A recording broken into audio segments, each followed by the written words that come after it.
What do you think of zero-based budgeting? What do I think? Zero-based budgeting. Thanks, Danny. Well, currently, as the city budgets, there's definitely some holes in the process. Zero-based budgeting, I believe, is a technique whereby funds aren't dispersed for the various projects around the city until they're actually done. As it stands, funds go to a project to build a bridge, a road, or whatever. But when that road does not get built, the funds go into surplus. Zero-based budgeting would reduce that risk because the funds would be taken back in that case. So I think zero-based budgeting is a good form of fiscal prudence, and the city should look at all of it. Thanks, Ben. Thank you.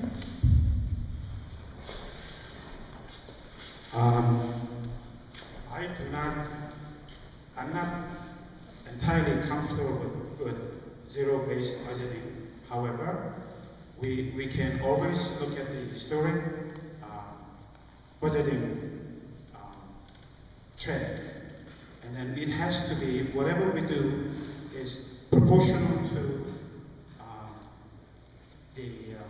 the needs of the population and provide the necessary support, but mindful of runaway cost factors. So I'm not in favor of zero-based budgeting. Thanks, Ben. Mary?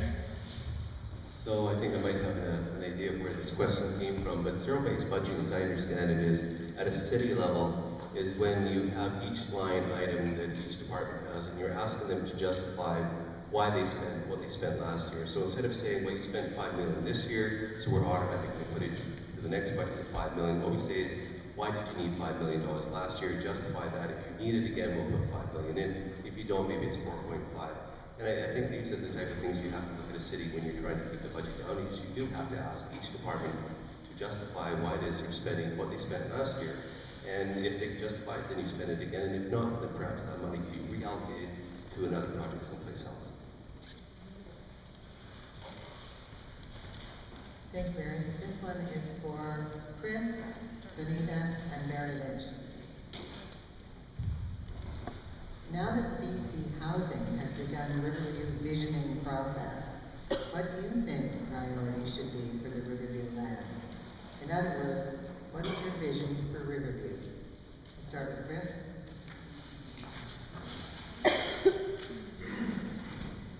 I've heard loud and clear from our community that they want the Riverview lands protected and the buildings protected, and I'm fully in agreement with that. I think Riverview lands can be a Stanley Park of the Fraser Valley. It can be an amazing place for people from all across the region. In terms of the buildings, I would love to see some kind of component of mental health and addictions treatment. The old way of doing mental health treatment, the way it was done in Riverview years and years ago, doesn't work as much, but there is a group of people that could be treated at Riverview. The rest of the buildings can be repurposed, renovated and repurposed to be used for government offices and other things like that. But my view would be to keep it the way it is. Thanks, Chris. Benita? While I was door knocking, there was a resounding yes for mental health facilities to remain on Riverview, so that's one. And number two, there was a resounding desire to protect the trees that are at Riverview. So I don't know what it's going to look like, but I do know that I will be advocating very, very strongly in those two areas for the community. Thanks, Benita. And Barry? So I was very disappointed when I heard that the Premier had discarded the plan that the city had put forward. We had a tremendous review committee, and they brought forward a plan of a vision for how that review lands would be used in the future. A mental health facility, the arboretum staying in place, the parkland.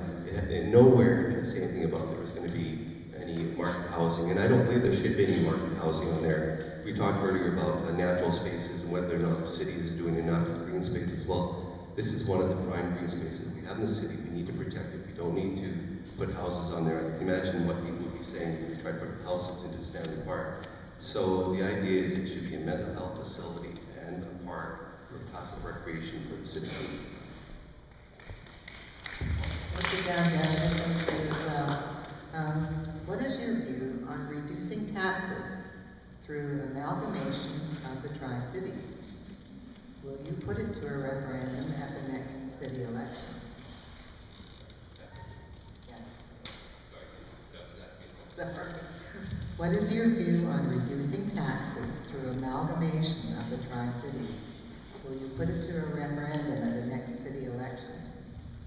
Well, the next city election is the one that's happening now, so it wouldn't be that one, but I would be in favor of being a referendum question in the future. I think that the time has come that we need to hear what the residents have. This has been floating around for far too long about whether there should be one city or Tri-Cities, and we talked about whether or not there should be Belcarra or Anmont should be included in this, whether they want to be involved in that. I don't think we're going to see the economies of scale. We certainly didn't see it when Halifax amalgamated, Toronto amalgamated, or in Quebec City.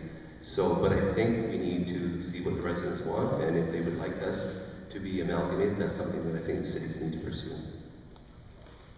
Thank you. Okay, this question is for Doug, Kevin, and Terry. When elected, would you give up your present job to be able to give your full attention to the matters concerning Burquitlam? Well, presently, my job is getting my wife's dinner ready for her when she gets home. So, maybe Monday nights I might give a little pass on that one, but I'm retired and have lots of time to be able to put towards city council business. Thank you, Doug. Kevin? I think I already answered this. My first step would be continuing to work as a teacher and do council, doing both till the end of the semester, which would take me to the end of January. And at that point, I would have to make a decision based on the workload the council is requiring of me, if it's intelligent to continue on. And I'm quite happy to leave absent from teaching, so I wouldn't find that a problem whatsoever. Thank you. Terry? I've had this conversation with my current employer already. He seems to be very confident that I have a very good chance of becoming on the next council.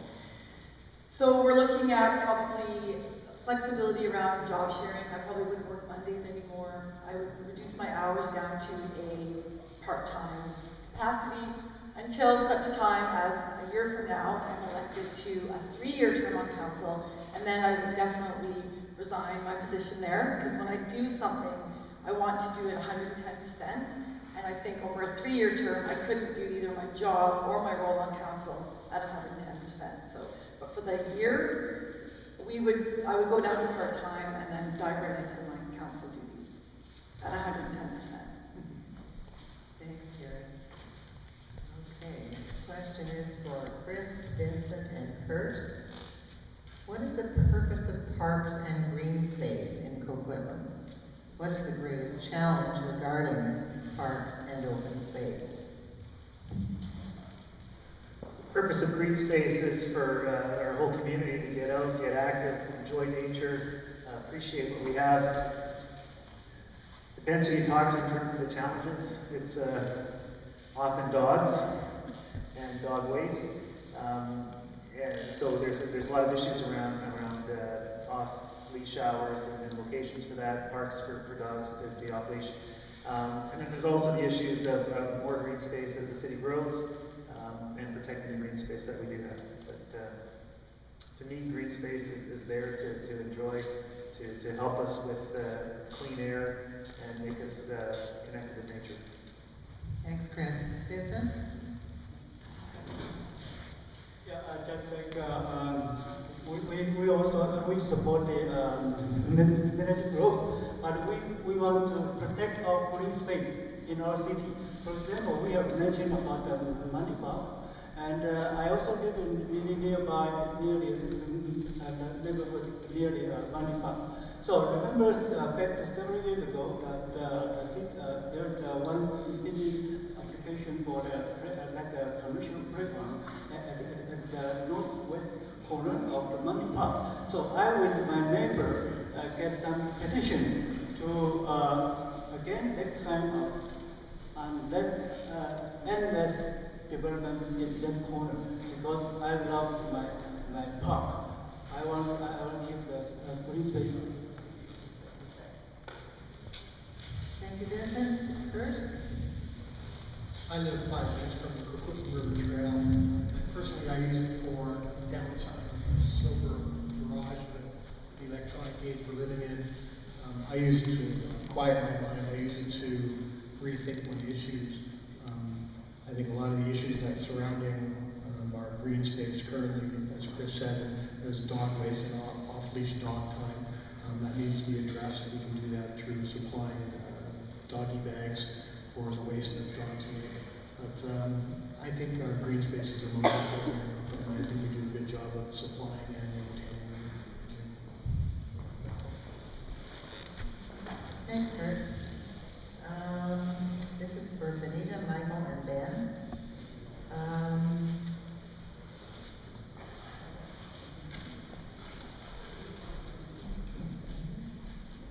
What will you do to improve the safety and security of this region?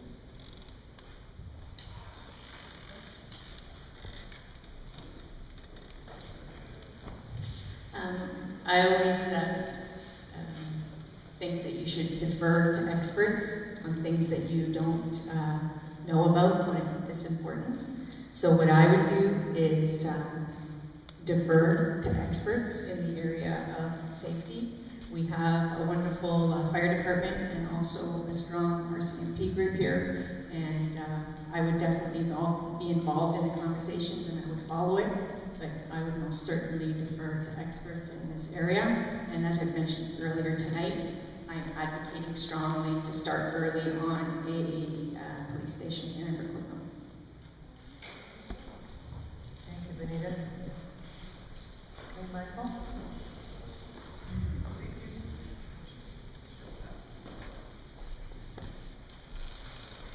Safety and security in this region. Talking about safety and security in this region.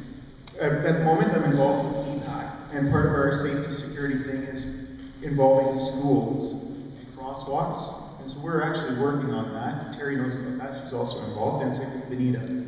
So we're working together to try and create safer school zones, so that's one of the things for all of our children. I'm also personally working with ICBC in regards to something in regards to crosswalk safety, and possibly we will see that coming up in the near future. I do believe that it's important to make sure that we maintain what we have and to also enhance it when necessary, things like our fire department and our police department. So hopefully we can create a local constabulary of some sort right here in Burquitlam. Great, Ben? Thanks, Dan. Safety and security for the region is top of mind for me. I've got a 3 and a 5-year-old, so I think that I've been in touch with the RCMP to ask them what I could do as a council person to help them do their job better. The fact of the matter is that the local police feel very comfortable with their relationship with City Council, and I credit City Council for nurturing that relationship. They don't feel severely understaffed.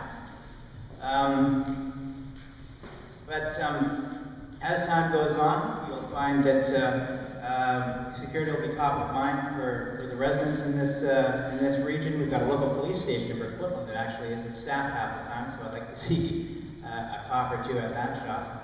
So thanks. Thanks, Ben. This one is for Kurt. As you said, you went to school here, and your mom and dad are still in the area. Do you see any changes in Burquitlam now that they stay here if they were not able to stay in their home? I'm not quite sure what you meant here. Sure, right. As you said, you went to school here and your mom and dad are still in the area. Do you see any changes in Burquitlam that they stay here if they were not able to stay in their home?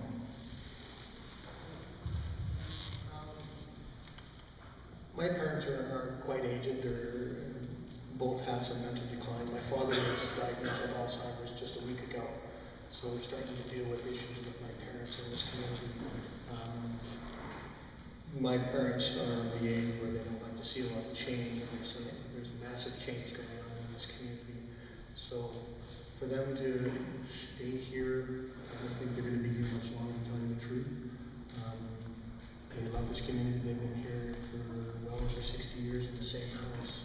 And I love that house I grew up with, but there's going to be opportunity to sell the property at a good profit for my parents, and that will keep them safe and sound in a good community home. So. Thank you, Kurt. That brings us to the end of our questions. Thank you all very much. And I'm going to hand this over to Don Violet.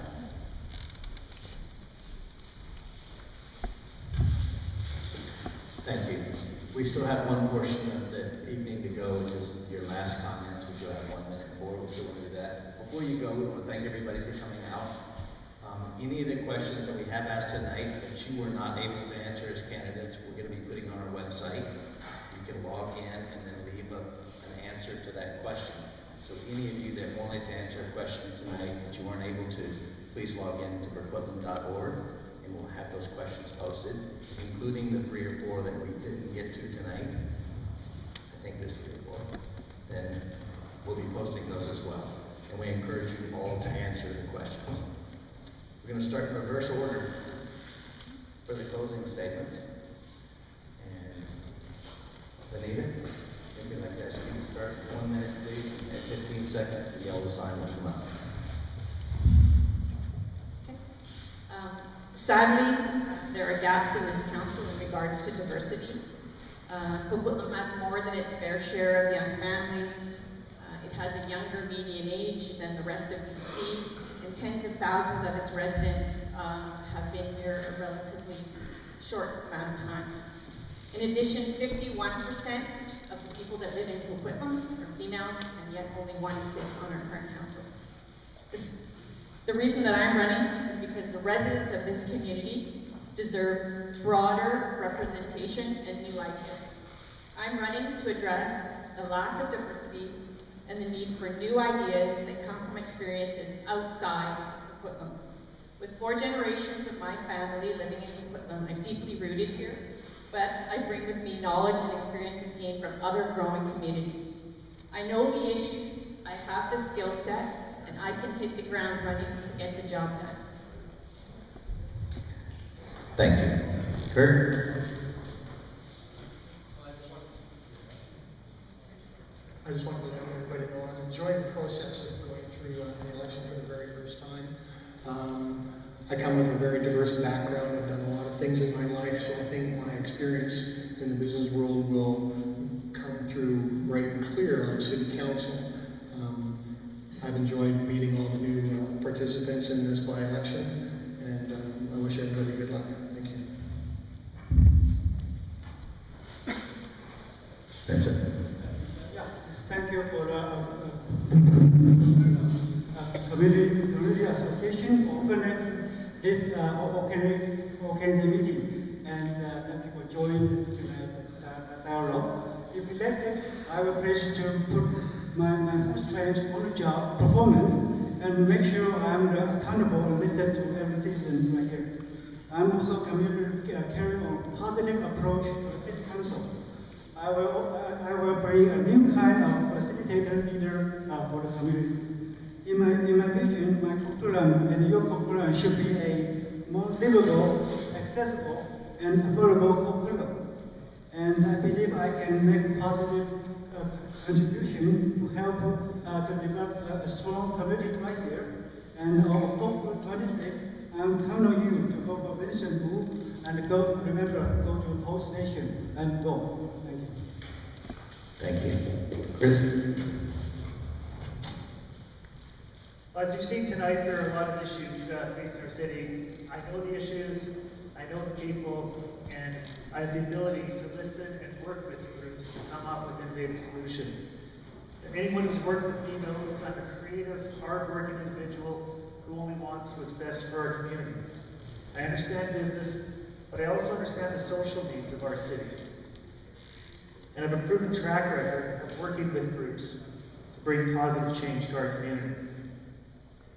I've been successful at working with sports associations in the city to bring more sports facilities to our community for young people. in getting thousands of people home safely around Christmas time through my work with Operation Red Nose, and in making a difference in the lives of hundreds of families in our community through my work with Kids Sport, Share, and Rotary. I'm extremely excited about having the opportunity to make an even bigger difference in our city as your councillor. On October 26th, please vote for Chris Wilson. Thank you, Chris. Terry?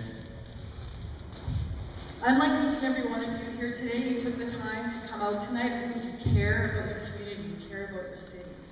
I'm the same as you. I want the same things as you. I want fiscal responsibility with our tax dollars. I want my kids to grow up in a safe environment. I want green spaces that are preserved properly and responsible development and all that. Everything that came up tonight, I want the best of what we can get. Sorry, something my words there. So I am committed to my community. My track record shows that. I work well with people. And as we've heard loud and clear over and over again, a common theme is that people in our city, in our community, at times don't feel listened to. I will listen. I will represent the residents, and I will be the voice on council. I will do that. On October 26th, please vote for Terry Towner. Thank you. Kevin? I'm going to say vote Kevin starting right at the beginning. Oh, me, yeah. I've got a diverse list of experiences. I've been a church manager, I've been a sales rep, I'm currently a teacher. I think my diversity in doing lots of different things provides some fresh eyes for the job of council. It provides some fresh ideas for our city. I think everyone in this room is concerned about our taxes. That's not a surprise. We've got to get them increasing only at the rate of inflation. We can't hamstring the community and say no more increases, but it can't be faster than inflation. I'm open-minded, and I think I'll be a good voice for you and for Burquitlam, and for the city of Burquitlam in general. I have an open door, and anytime you want to talk, I hope people want to approach me and ask me questions. Thanks. Thank you. Doug? Well, thank you for coming out tonight. You know, everyone who comes in this position comes with issues that are important to them from their perspective. As a retired RCMP officer, I value safety, crime prevention, and using common sense for intelligent development policies.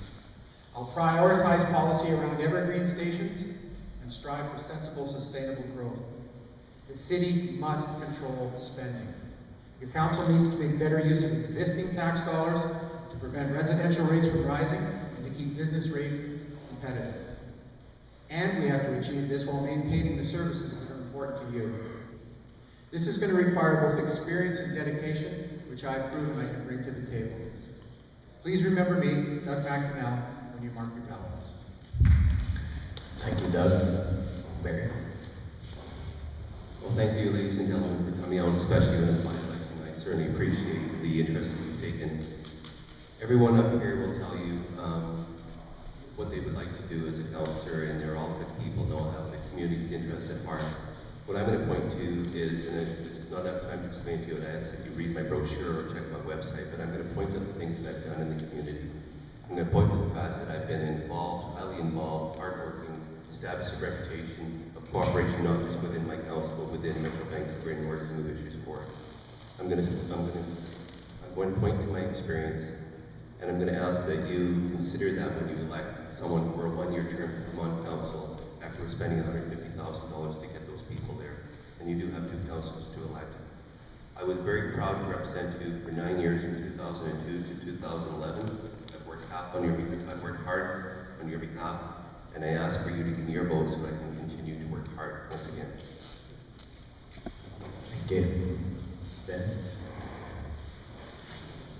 My name is Burquitlam, Ben Kim, and I come to this table with a set of unique skills and abilities because I am a trained economist, and I do believe in evidence-based policy making. And I do believe we can collectively make decisions at City Council for this uniquely beautiful, livable city, Burquitlam. And in the face of increasing population over the next 15 to 20 years, we have to develop sustained development so that we can retain in as much as possible what we have, and then embracing those newer citizens and senior citizens' security. We have a very bad, tragic experience with lost Alzheimer's disease among our community members in our community, and we should. Thank you. Thank you. Thank you, Don. Thanks to the Burquitlam Community Association for hosting this important event, election after election. Thanks for everyone for coming out tonight. I'm raising my family right here in Burquitlam. I want to build a community that my children are proud to call home. The decisions made at a council level over the next few years could impact generations to come. We need a stakeholder at that planning table, City Hall. My vision for all of us to live, raise our families, grow our businesses, knowing that City Hall is working for us. On October 26th, I'll bring those values to City Hall. Thank you. Thank you, Ben. Michael? As I said, I care about this city and the people that live in it. I want to be a part of a council that shows that they care. You deserve to live in a city that you can be proud of, one that is vibrant, growing, one that's going to be basically the heart of this side of the Fraser River. I will work with your council to create that city. If you want a fresh perspective on what's happening, vote Michael Bell on October 26th. And I implore you all to please vote and vote. Thank you. Thank you.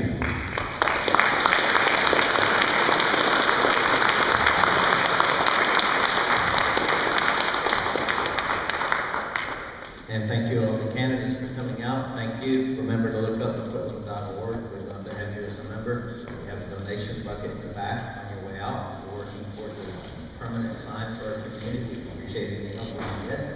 Thank you, and have a safe drive home.